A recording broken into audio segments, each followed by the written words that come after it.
You must know that you're connected to it already, and that the disease, the disharmony, the discord will be nullified. It will be wiped out when you bring spirit to it. As I would think about my daughter and the rage, I would feel myself as I was plugged into the physical, the laws of the material. I would, in my own mind, unplug myself from the material and plug myself into God. It's a wonderful mental image when things aren't going the way you would like them to go.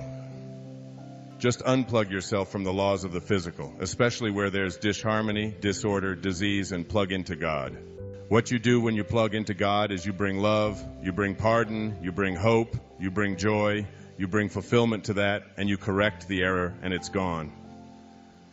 I had a friend who was diagnosed with cancer and told that she had just 2 months to live. She knew that she was in disharmony, and she didn't even tell her parents. She didn't tell anyone. She knew what she had to do. She had read all the spiritual literature. She had immensely immersed herself in meditation and deep prayer.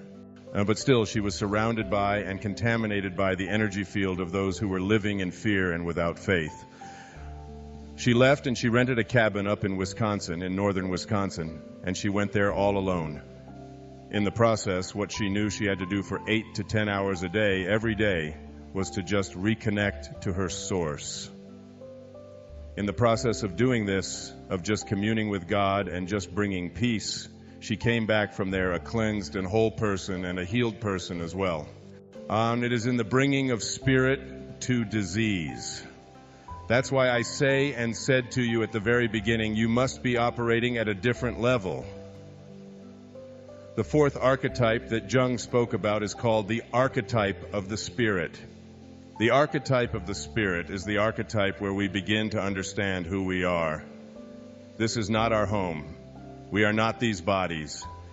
We can become the witness to them. There is something that transcends this physical world, and it is that which gives life. And it is the spirit that gives life. As St. Paul put it, that which is seen hath not come from that which does appear. The source of everything in the physical world is not in the physical world. It's in the world of spirit. So it's athlete, warrior, statesman, spirit. Ultimately, you begin to have an awareness. When they were introducing me, I heard the gentleman say that he describes himself as an infinite soul disguised as a teacher, as a husband, as a father. But it is a disguise because I know that I am not a human being having a spiritual experience.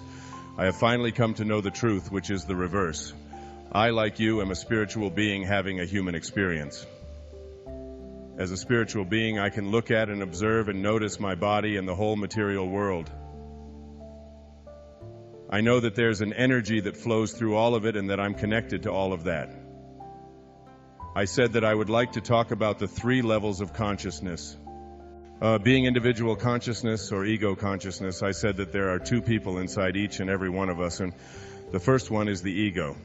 The second person inside each and every one of us is what I call the sacred or the higher self. This sacred or higher self really doesn't care whether we win or lose, or how much we get, or who we're better than, or how much we have. It's not interested in that. This part of us that lives in every single one of us only wants one thing. And it wants us to be at peace, at peace. It wants to choose peace. As it says in the Course of Miracles, I can choose peace rather than this. I remind myself of this every day when I drive my children to school in the morning and they're fighting over who called shotgun, who gets to sit in the front, who gets to push the buttons, and who listens to the rap music, and who says, Daddy, it's my turn this time. They're going back and forth, and I just remind them, I can choose peace rather than this. I'll say, look out, or I'm going to push my button. Okay. They don't want to hear that crappy music or whatever. The ability to choose peace is profound. One of the selections that was most impactful in my life was from Rabindranath Tagore, the great Indian poet, from a selection called the Gitanjali, which won the Nobel Prize for Poetry and Literature in 1927. He said, I went out alone on my way to my tryst, but who is this me in the dark? I step aside to avoid his presence, but I escape him not. He makes the dust rise from the earth with his swagger. He adds his loud voice to every word I utter. He is my own little self, my Lord. He knows no shame, but I am ashamed to come to thy door in his company. The ego just wants to be right. The higher self wants to be kind, wants to be at peace. If you can just begin to shift that, just ask yourself what you're about to say. I always tell people in counseling groups and so on that there are 4 words that if you learn these 4 words, they'll eliminate all conflict in all of your relationships. These 4 words are, you're right about that. No matter what it is somebody says to you, you give them that. You're right about that.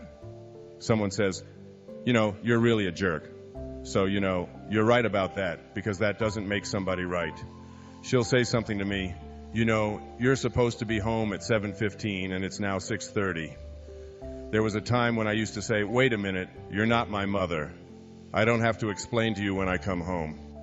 I'm the one that's out working, and who do you think supports? Who do you think buys all these, There was all that ego stuff that was a part of my life, and you've all heard those before, right? Now I just simply say, honey, she said, don't hold those 4 fingers up. I hate it when you do that. Now I notice she holds the 4 fingers up, but she's doing it one at a time. She's going like, but it's the idea that just as you're about to respond to somebody, instead of saying, well, I need to be right and I need to prove myself, I'm just going to stop and just say, I am not. Every single person that operates at these higher levels that I'm describing here tonight that I've known, they have no need to be in charge, to be right, to be dominant, to be in there.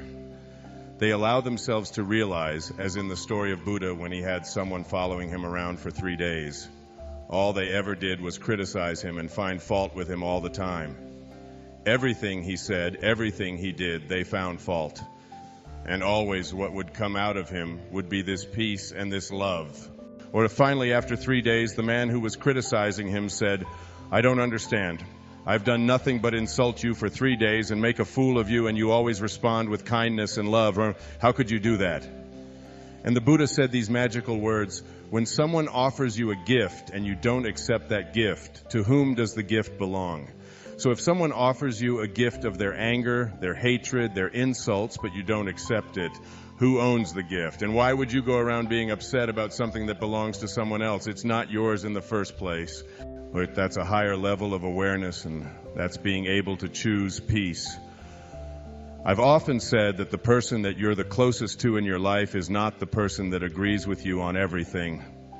In fact, your soulmate is very often a person that you find you're in most disagreement with. You have a great deal of difficulty with.